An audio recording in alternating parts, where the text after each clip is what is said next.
El libro de la Biblia es espiritual y al comenzar a leer la Biblia, te enfrentas a la realidad del mundo espiritual.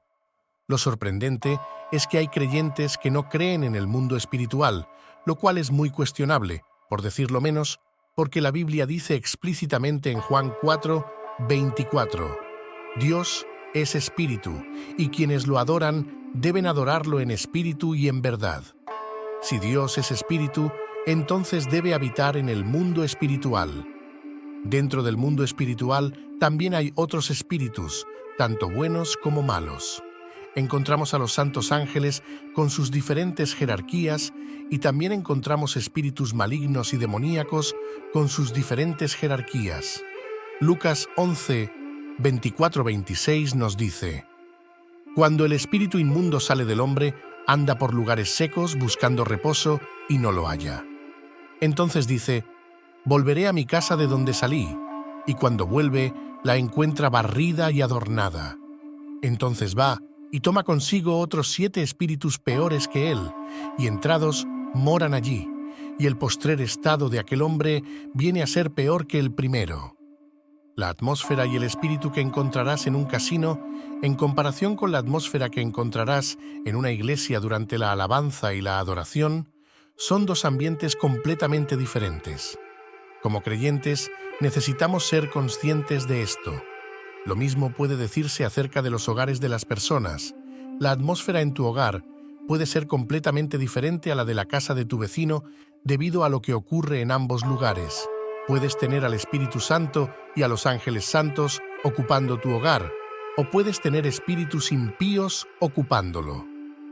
Aquí es donde escuchamos hablar de experiencias de personas con casas embrujadas, donde escuchan pasos en sus hogares y ruidos extraños. Sin embargo, la decisión sobre qué espíritu estará en nuestro hogar es nuestra. Esto también es cierto para nosotros como individuos. Una de las preguntas más comunes que hemos estado recibiendo es cómo entran los demonios, cómo los demonios ganan acceso a los seres humanos y hogares. Vamos a analizar 3 de las puertas que utilizan. Lo que debemos saber sobre los demonios es que buscan los momentos más débiles de nuestras vidas para aprovecharlos. Hay varias puertas por las cuales el diablo puede ganar acceso a nuestros hogares y a nuestras vidas. Vamos a discutirlas para que estemos atentos y no permitamos que esas puertas estén abiertas para la intrusión demoníaca en nuestros hogares. Presión emocional sostenida. Un periodo de debilidad emocional puede convertirse en una puerta de acceso para los demonios.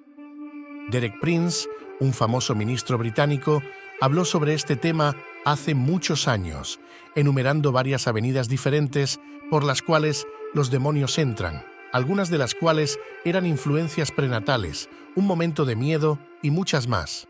Pero quiero destacar una que me impactó, que es la presión emocional sostenida.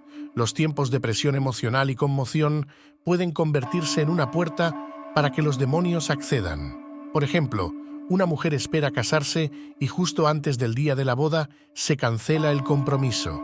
Ella tiene que lidiar con el espíritu de la decepción. Y la verdad es que en algún momento todos pasamos por profundas decepciones. Derek destacó el hecho de que si pones tus esperanzas en algo, ya sea una relación o un negocio, y no funciona, abre una puerta a un espíritu impuro, porque el diablo siempre trata de entrar en tu estado más débil.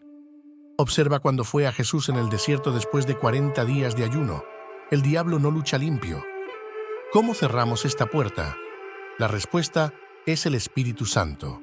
Por lo tanto, hoy les animo a decirles que necesitamos al Espíritu Santo de Dios. Todos sabemos que el Espíritu Santo es el Consolador. Sin embargo, la palabra griega original que se usa es parakletos, donde para significa estar al lado y kleo significa llamar. En otras palabras, el Espíritu Santo es uno llamado a tu lado para ayudar. Pero tenemos una vista muy limitada del Espíritu Santo. Vemos al Espíritu Santo como el Consolador que viene cuando estamos realmente desconsolados y molestos, y nos envuelve en algo suave, agradable y cálido, y nos da un gran abrazo. Pero esto no es cierto. La palabra consolador Ha cambiado de significado con el tiempo, y hoy, cuando dices «te consolaré», lo que quieres decir es que te sacaré de apuros, te alejaré de situaciones, te alejaré de lo que te molesta. Pero de hecho, la palabra consolador originalmente significaba exactamente lo contrario. Significa poner a alguien justo en medio de la batalla y darle la fuerza que necesita para enfrentarla. Viene de la palabra latina fortis, de donde obtenemos la palabra fortificada, fortificación. Significa ser colocado justo en medio de la batalla y equipado y formado con la fuerza que necesitas para superar y ganar. Los animo a que pidan al Señor el Espíritu Santo. Él es el Espíritu de poder. No importa lo que estén enfrentando hoy, el Espíritu Santo les dará la fuerza para no huir de ello, no evadirlo, sino para enfrentarlo. El Espíritu Santo les dará el poder.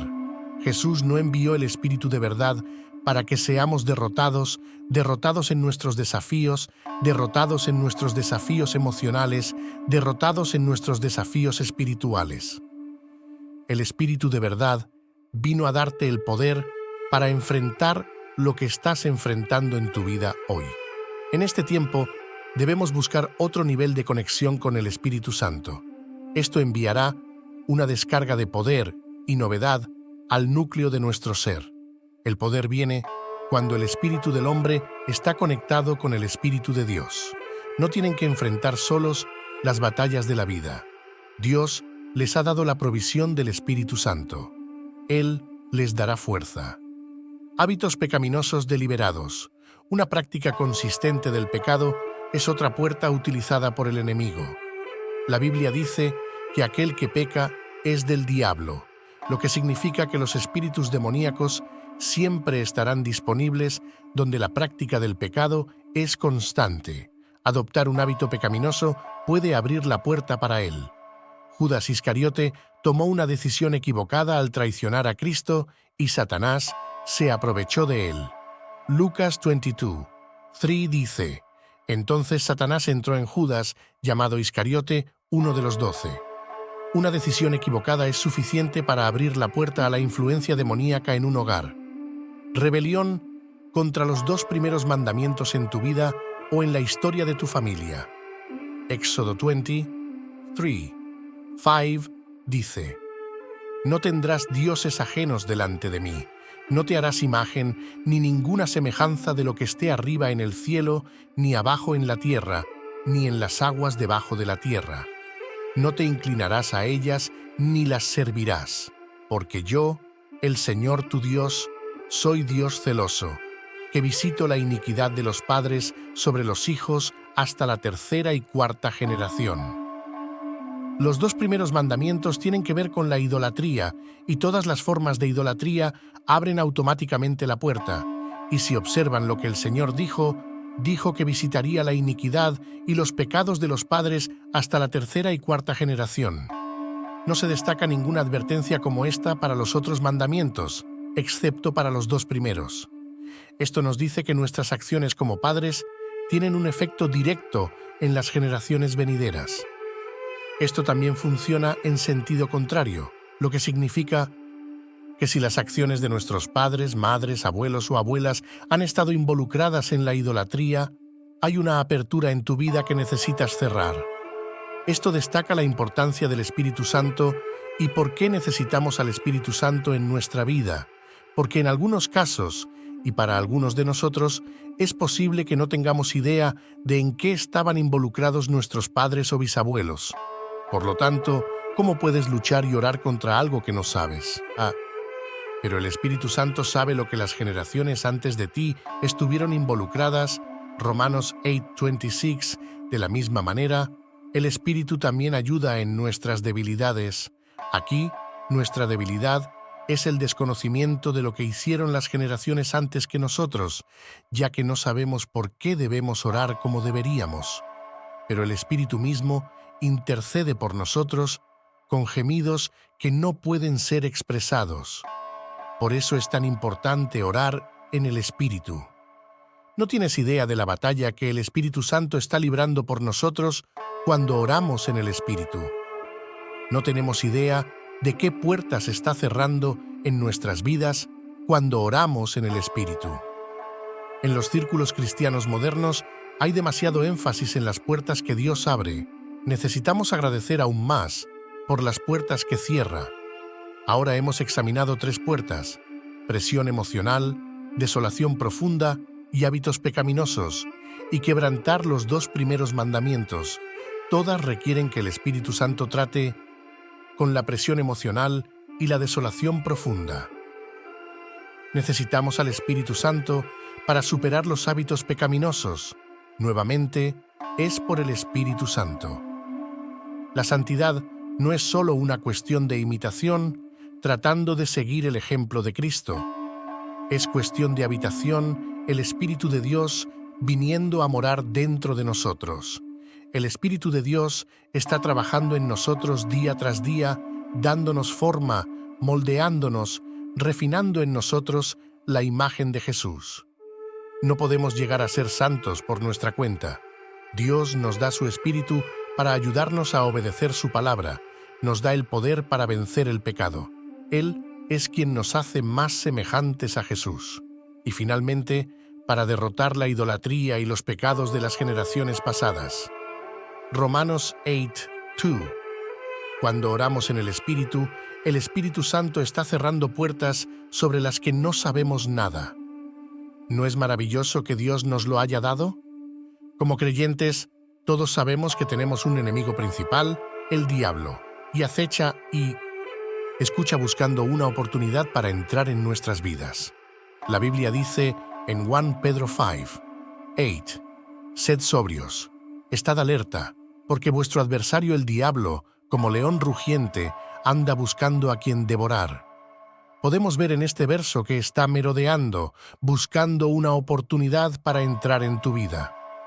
En el capítulo 1 de Job, encontramos que en cierto momento hubo un día en el que los hijos de Dios vinieron a presentarse delante del Señor, y Satanás vino entre ellos.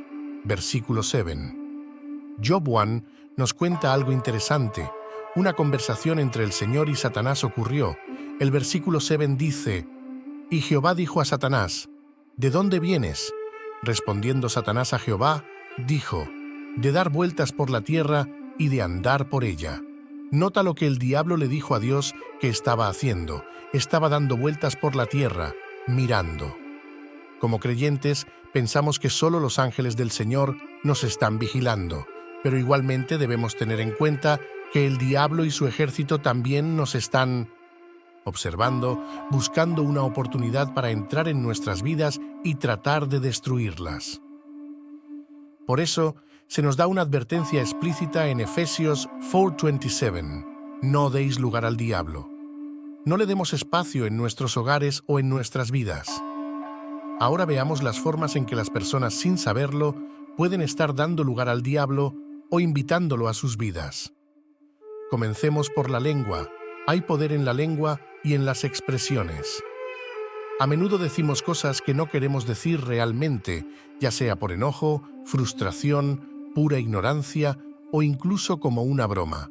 Puede que no signifiquemos esas cosas, pero la verdad es que tienen peso e influencia en nuestras vidas. Hay poder en la lengua y como creyentes debemos asegurarnos de controlar nuestra lengua y censurar lo que sale de nuestra boca acerca de nosotros mismos y de otras personas. Cada vez que hablamos, ¿qué estás diciendo? ¿Qué estás diciendo? ¿Hay poder en tu lengua? Las palabras que hablas. Muchos creyentes pintan cuadros y romantizan sobre sus dolores, tristezas, enfermedades o desafíos para hacerlos parecer como una parte integral de sus vidas. Escuchas a personas diciendo, mi dolor de cabeza ha comenzado. ¿Cuándo se convirtió en tu dolor de cabeza? O escuchas a personas diciendo, es normal que sufra dolor periódicamente. Puede que no lo sepamos, pero estamos utilizando nuestras bocas para confesar y normalizar esa enfermedad. El diablo ve esto y aprovecha la oportunidad. ¿Por qué un dolor de cabeza tiene que ser mi dolor de cabeza? Al decir eso, estás tomando posesión de él. Otra cosa que la gente dice es, estoy enfermo hasta morir. Hijo de Dios, no digas eso. No tienes absolutamente ninguna idea de cuán poderosa es la lengua. La vida y la muerte están en el poder de la lengua. Y al decir cosas como esas, estás invitando al dolor y la enfermedad con tus palabras. Ten cuidado con lo que dices. El diablo es poderoso, pero no tiene tanto poder como le atribuimos. El diablo conoce mejor las leyes espirituales que la mayoría de los creyentes, por lo tanto, es astuto y sabe cómo jugar sus cartas bien. Oseas 4:6 dice: «Mi pueblo perece por falta de conocimiento. Somos destruidos por no conocer los principios espirituales, y esta Biblia aquí está llena de ellos, está llena de cada principio espiritual que necesitas para pasar por esta vida con éxito. Si no le damos lugar y la apertura para penetrar en nuestras vidas, no puede entrar. El diablo no puede simplemente entrar en nuestras vidas a menos que le demos permiso en alguna capacidad. Una de las formas en que le damos permiso es a través de la lengua, confesiones negativas, expresiones negativas. Hay poder en la lengua, aunque es un miembro muy pequeño del cuerpo, es una herramienta muy poderosa. Tiene el poder de destruir o crear. Las palabras que pronunciamos pueden crear las realidades que vemos manifestarse en nuestras vidas. Efesios 4:29 dice: «No dejes que salga de tu boca ninguna palabra corrupta, sino solo la que sea buena para edificación, según la necesidad del momento, para que imparta gracia a los que escuchan». Las cosas que profesamos y confesamos tienen una forma de abrirse camino en nuestras vidas o de suceder eventualmente en nuestras vidas. El diablo y sus agentes tienen una manera muy astuta de usar nuestras propias palabras como una puerta de acceso para entrar en nuestras vidas. Ten cuidado con lo que dices. Ten cuidado incluso con lo que dices acerca de tus familiares. Hay poder en la lengua. Por eso debemos tener cuidado con cómo la usamos. Siempre que estemos en nuestro punto más bajo y sintamos ganas de decir cosas negativas acerca de nosotros mismos, debemos confesar las bendiciones de Dios y aferrarnos a sus promesas. Deja de decir que no eres lo suficientemente bueno, deja de decir que no llegarás a nada, deja de confesar cosas negativas acerca de ti mismo. Debemos elegir creer solo el informe de Dios en nuestras vidas. Nuestro adversario siempre está al acecho, contando y esperando cada expresión impía o negativa que le permitirá entrar en nuestras vidas. Toma control de tu lengua, ten cuidado con lo que dices. Otra forma en que lo invitamos es cuando llevamos objetos malditos a nuestro hogar. Si queremos que la presencia de Dios more y tabernacle con nosotros, debemos crear un ambiente propicio, un entorno propicio, un lugar donde el Espíritu Santo pueda habitar. Por eso la Biblia nos dice tan claramente: «Sed santos porque yo soy santo». Aunque algunos puedan decir que esto suena muy Antiguo Testamento y no es la realidad que esta generación de creyentes debería profesar, es verdad. ¿Qué estás trayendo a tu hogar? Muchos creyentes han llevado imágenes, ídolos, puertas y objetos prohibidos a sus hogares, todo en nombre de la decoración interior. Ahora quiero hacerte una pregunta. ¿La decoración interior es más importante para ti que la santidad de tu hogar? ¿Es más importante que el Espíritu Santo more en tu hogar? Necesitas revisar lo que hay en tu hogar. Deuteronomio 7:26 dice: «Quemarás las imágenes talladas de sus dioses con fuego.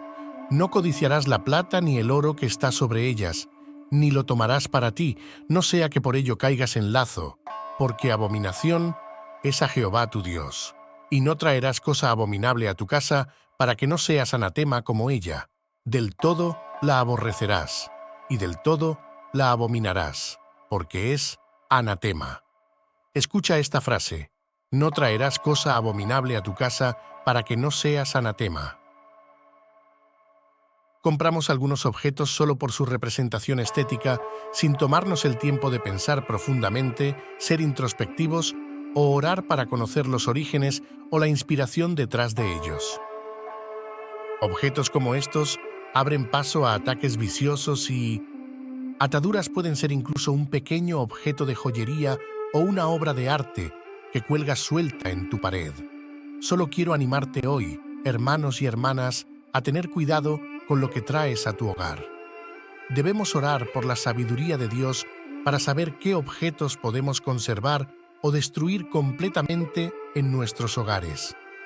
Hay innumerables historias donde las personas han llevado objetos a sus hogares y han abierto puertas que desearían no haber abierto. Escuchan pasos, ven luces extrañas, extraños golpeteos. Sé vigilante acerca de lo que entra en tu hogar. Ahora veamos la última puerta que veremos hoy, y esa es la terquedad. Un buen ejemplo de personas que eran constantemente tercas eran los escribas, a quienes Esteban se refería como de dura cerviz, siempre resistiendo al Espíritu Santo. Dura cerviz e incircuncisos de corazón y de oídos, vosotros resistís siempre al Espíritu Santo, como vuestros padres, así también vosotros.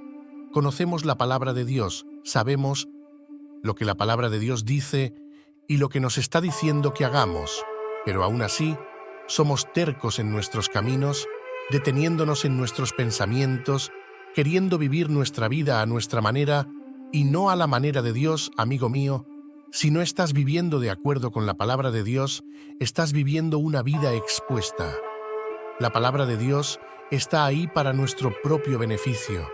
También, si no nos sometemos al Espíritu Santo, que es el autor de la palabra de Dios, estamos viviendo una vida expuesta.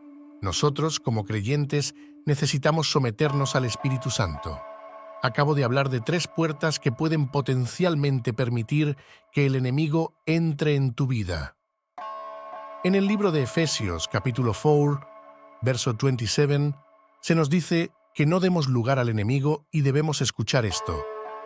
Segunda de Corintios 2:11, para que Satanás no saque ventaja de nosotros, pues no ignoramos sus maquinaciones. El diablo siempre está al acecho, va como león rugiente buscando a quien devorar. Aquellos que son ignorantes de sus planes y estrategias son vulnerables. Pablo insistió en que no deberíamos ser ignorantes de los dispositivos que el diablo utiliza. El conocimiento de las estrategias de Satanás nos da una clara ventaja. No cometas el error, pereceremos si no conocemos sus estrategias. Veremos 4 durante este sermón. Estas no son exhaustivas, pero puedes estar seguro de que algunas de estas estrategias, en conjunción con la ignorancia, nos están paralizando. Mientras exploramos estas estrategias, también veremos formas de fortalecernos contra ellas. En primer lugar, el pecado, que es una estrategia muy obvia del enemigo. El diccionario bíblico Holman define el pecado como acciones mediante las cuales los humanos se rebelan contra Dios y se apartan de su propósito para sus vidas, entregándose al poder del mal en lugar de a Dios. El movimiento inicial de Satanás fue hacer que Adán y Eva se rebelaran contra lo que Dios había dicho. Dios fue muy claro y dio instrucciones simples. El diablo los hizo dudar de las instrucciones de Dios al torcer las palabras de Dios. Satanás no siempre viene a nosotros y desacredita abiertamente lo que Dios dice. Usará la duda para hacernos preguntar. Me pregunto si eso es realmente lo que Dios quiso decir. Esto puede arraigar en nuestras mentes. Su objetivo subyacente es fomentar la rebelión en nuestros corazones. Una vez que comenzamos a dudar de las instrucciones claras de Dios, es muy fácil ir en contra de lo que Dios quiere que hagamos. Hay una imagen clara detrás del significado de la palabra hebrea chita y de la palabra griega hermetia. Imagina a un arquero parado frente a su objetivo con un arco y una flecha en la mano. Apunta. Sus oponentes no solo están mirando, sino que están tratando activamente de hacer que falle el objetivo. Bueno, nosotros somos el arquero y Satanás es el oponente. El objetivo representa las instrucciones de Dios. La intención del diablo siempre es hacernos fallar el objetivo. Esa es la interpretación de las palabras utilizadas en la Biblia. También tratará de derrotarnos haciéndonos rendirnos a Él y no a Dios. El diablo siempre quiere que lo obedezcamos y lo pongamos en el lugar de Dios. Incluso tentó a Jesús a adorarlo. Cuando somos tentados de estas maneras a pecar, debemos hacer lo que hizo Cristo. Primero debemos resistir al diablo. La rendición no es una opción. También debemos usar la palabra de Dios y declarar: está escrito. Saca tu espada en Lucas 10 y ponte cara a cara con él y dile: se me ha dado autoridad para pisotear serpientes y escorpiones y sobre todo el poder del enemigo. Nada me hará daño. Mantén tu posición cuando intente usar una de sus tácticas principales, que es el miedo. Dile: Dios no me ha dado el espíritu de temor, sino de poder, de amor y de dominio propio. Mantén tu posición cuando él piense que estás abajo. Dile: no estoy abajo, Satanás. El Señor es mi luz y mi salvación. ¿A quién temeré? Mantén tu posición cuando te diga que eres un perdedor. Dile: soy la cabeza y no la cola. Cuando el enemigo venga tras de ti, dile: Isaías 54. Ninguna arma forjada contra mí prosperará. Mantén tu posición cuando susurre en tu oído y te diga que no puedes hacer esto. Arroja Filipenses 4:13 contra él. Todo lo puedo en Cristo que me fortalece. Mantén tu posición cuando venga con el espíritu de condenación y cuestione tu salvación y diga que no estás salvo, que hiciste esto y aquello. Dile: he confesado con mi boca y he creído en mi corazón que Dios lo resucitó de entre los muertos. Estoy salvado. Mantén tu posición. Reconoce que estás en una lucha. 1 Tesalonicenses 5:22 nos insta a evitar toda apariencia de mal. El pecado siempre será un reproche para nosotros y la justicia siempre nos promoverá. La segunda estrategia es el miedo. 1 Pedro 5:8 describe a Satanás como un merodeador. Sed sobrios y velad, porque vuestro adversario el diablo, como león rugiente, anda alrededor buscando a quien devorar. La razón principal por la que los leones rugen es para infundir miedo en los corazones de sus presas. Si permitimos que su rugido nos intimide, seremos derrotados. Hay muchas instancias en las que Dios tuvo que tranquilizar a su pueblo para que no temieran. El miedo es paralizante. Nunca deberíamos convertirnos en esclavos del miedo. Somos libres en Jesucristo y, como tal, sabemos que el miedo no es nuestro destino. El enemigo trata de causarnos miedo por nuestras vidas, temor al fracaso, temor a lo invisible, temor al futuro, temor al pasado. Pero Dios no nos ha dado el espíritu de temor. Esto significa que el miedo no proviene de Dios. Dios no quiere que temamos nada ni a nadie, excepto a Él, pero tememos a Dios no con horror y temor, sino con asombro y admiración.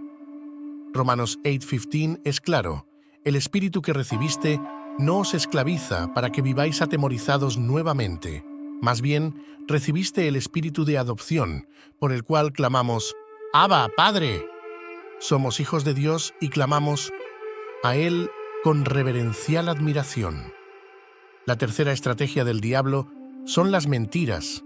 El diablo es identificado claramente como un mentiroso en Juan 8:44. Vosotros sois de vuestro padre el diablo, y los deseos de vuestro padre queréis hacer. Él ha sido homicida desde el principio y no ha permanecido en la verdad, porque no hay verdad en él. Cuando habla mentira, de suyo habla, porque es mentiroso y padre de mentira. El diablo está lleno de mentiras y ausencia de verdad. Esta puede ser una de las tácticas más obvias del diablo contra los hijos de Dios. Una de las maneras en que Satanás intenta mantenernos derrotados es diciéndonos que estamos condenados, no justos, indignos y ajenos a Dios. Si alguna vez creemos estas cosas, definitivamente estaremos condenados, pero gracias a Dios no somos ninguna de esas cosas a sus ojos. Por lo tanto, no permitamos que susurros del enemigo entren en nuestras mentes cuando van en contra de la verdad de Dios.